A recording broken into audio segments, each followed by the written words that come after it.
Okay, let's unpack this.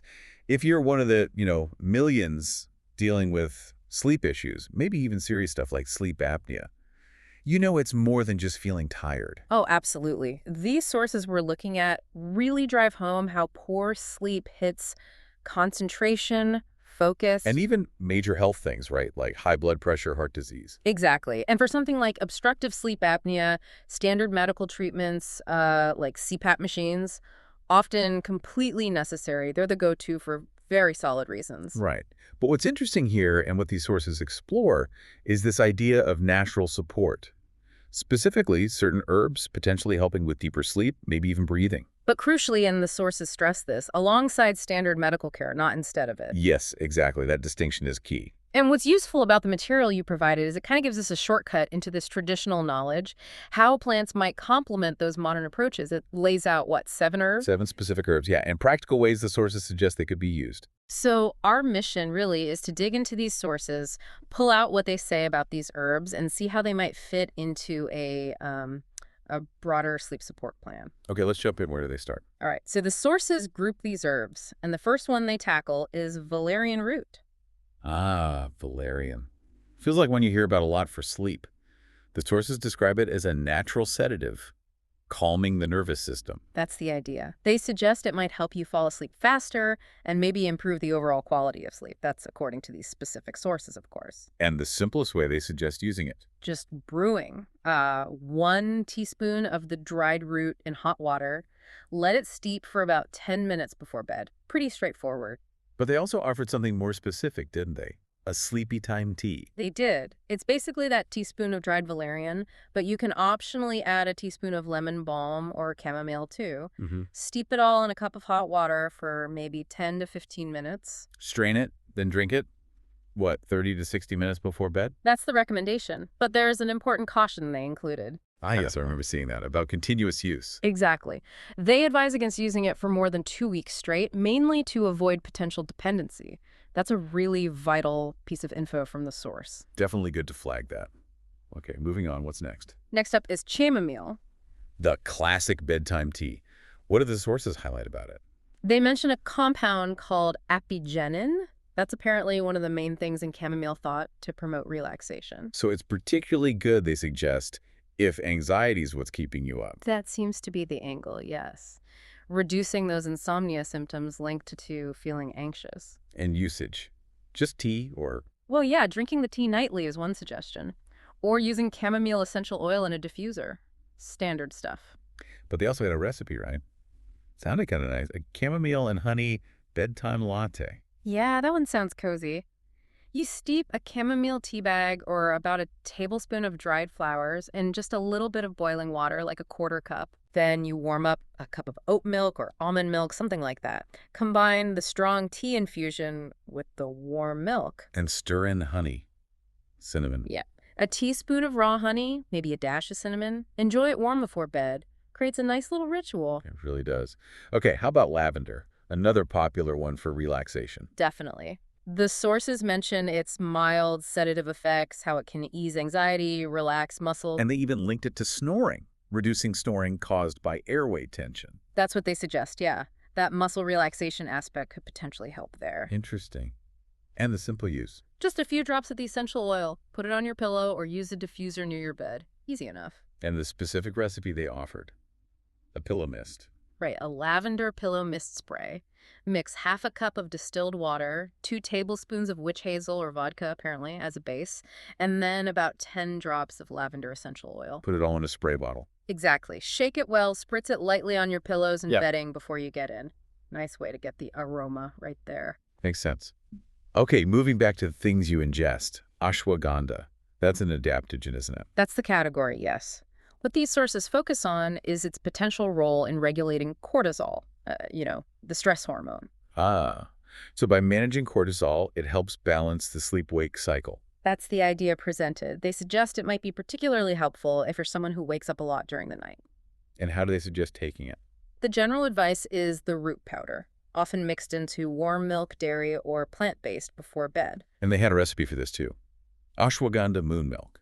Sounds quite evocative. It does, doesn't it? It's about a teaspoon of ashwagandha powder whisked into a cup of warm milk. They also suggest adding spices like half a teaspoon of cinnamon, maybe a quarter teaspoon of nutmeg, Simmer it gently. for about 5 minutes, yeah. Then sweeten it with a bit of maple syrup or honey. The idea is to sip it slowly before sleep, like a deliberate, calming ritual. That sounds really grounding.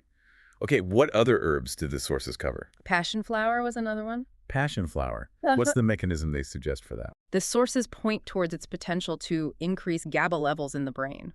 GABA. That's the neurotransmitter that kind of chills the brain out, right? Reduces activity. Exactly. Promotes calmness, helps quiet down that mental chatter that can make it hard to sleep. So general use is just steeping the leaves for tea. Pretty much. A simple calming tea before bed. And the specific recipe. An elixir. Yes, the passion flower bedtime elixir. It's 1 teaspoon of dried passion flower, and optionally you can add a teaspoon of lemon balm again. Steep in a cup of boiling water for 10 minutes. Strain it, drink it 30 minutes before bed, focusing on easing anxious thoughts. That's the specific angle they mentioned for this preparation. It's interesting, isn't it, how many of these target anxiety? It really is. Shows how much anxiety impacts sleep for so many people. Okay, now this next one, mullein, seems a bit different, more focused on breathing. Yes, mullein is highlighted quite a bit in these sources specifically for respiratory health. How so? They suggest it can help open up airways, maybe reduce inflammation in the respiratory system, and generally ease breathing issues. Which sounds potentially very relevant if we're talking about things related to sleep apnea, where airway patency is, well, everything. Exactly. So the general uses suggested are drinking it as a tea or using a tincture aimed at supporting lung health and easier breathing during the night. And they had a specific method, not a drink this time, a scheme. Right, a mullein herbal steam for easier breathing. This involves putting a tablespoon of dried mullein, and they suggest optionally adding a tablespoon of dried eucalyptus into a bowl with about 4 cups of hot steaming water. Then you lean over it with a towel. Yeah, create a sort of steam tent over your head in the bowl and inhale the steam deeply for 5 to 10 minutes just before you go to bed. It's a very direct way to apply it to the airways. Steaming. Yeah, that's a classic for congestion. Makes sense. Okay, what's the last herb on their list? The 7th one is skullcap. Skullcap. How is that described? The sources call it a nervine herb, meaning it acts on the nervous system. Okay. They suggest it helps calm the mind, relieve muscle tension, and supports more uninterrupted sleep. They also mention mild antispasmodic properties. Antispasmodic. Yeah. So potentially helpful for, like, restless legs or muscle twitches that might wake you up? That could be an implication, yes. Addressing both the mental and physical aspects of restlessness. And general use. Capsules or tea. Both are suggested. Take it about 30 minutes before bed, either way. And the specific tea blend recipe. A skullcap calming tea blend. 1 teaspoon of dried skullcap, half a teaspoon of lemon balm, half a teaspoon of lavender, steeped in hot water for 10 minutes. Strain. Yeah. And then they add a note about how to drink it. Yeah, they suggest drinking it in a quiet space, deliberately stepping away from screens and distractions, really setting the stage for calm. So that rounds out the 7 herbs and the ways the sources suggest using them. But there are some really crucial final thoughts in the material, weren't there? Absolutely critical points. The sources are incredibly clear on this. These herbs are not a substitute for proper medical treatment, especially not for severe sleep apnea. They really position them as allies, maybe? Things that can be part of a bigger picture, a holistic approach. Exactly. Powerful allies, yes, but as part of a routine that should still be guided by conventional medical advice when needed.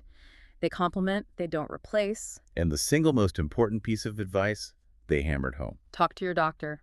Always consult with a healthcare provider before starting any new herbal thing. Right. Especially if you're already on medication or managing other health conditions. Your doctor needs the full picture to make sure things don't interact badly or that you're not delaying necessary treatment. It just makes sense. Total sense. You need that professional oversight to integrate these things safely and effectively if they're right for you. Which kind of leads to a bigger question the sources seem to nudge us towards, doesn't it? Yeah. How do you safely blend these natural supports with prescribed medical treatments? And the answer really circles back to that conversation with your healthcare provider. That's where you figure out the how. Okay, so wrapping up this deep dive, based purely on the sources you shared. Yeah. We've looked at 7 herbs: valerian, chamomile, lavender, ashwagandha, passion flower, mullein, and skullcap. And explored the specific ways these sources suggest they might offer natural support for sleep and, in some cases, breathing. But always underscoring that core message from the material This is about complementing, not replacing, professional medical advice and treatment, especially for conditions like sleep apnea. Absolutely. So maybe the final thought to leave you with, something to kind of chew on. Mm-hmm. If we think about health, sleep health particularly, holistically, blending modern medicine with some of this traditional wisdom, it opens up different avenues, doesn't it? It does. So the question becomes, what specific combination of approaches, always guided by experts, might actually be the most effective path for you personally on that journey to better sleep?